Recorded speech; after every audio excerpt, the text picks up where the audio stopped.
Ժողովուրդ ջան, ուրեմն շատ հետաքրքիր հարցի պատասխան ինձ տվեց Աստված ու կուզենայի իմանալ, թե դուք ինչ ձևով կպատասխանեիք այս հարցին։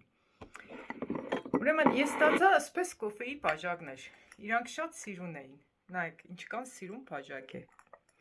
Ուրեմն դրեցի զալի սեղանին, սիրուն դե մեջտեղը վազը սոնք դրեցի զալի սեղանին։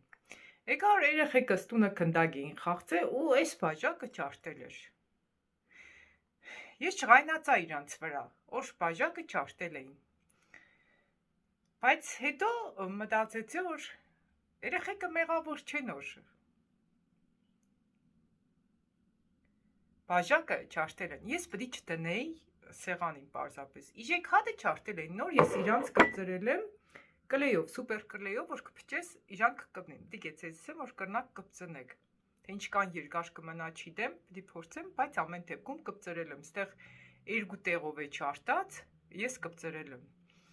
Ինչևէ, հիմա կուզենայի ձեր պատասխանը լսեի, ով էր մեղավոր։ Ես, երեխեքը, թե երկուսս էլ։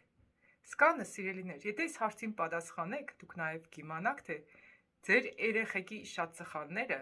ումից կծնվին։ Սկանը ժողովուրդ ջան։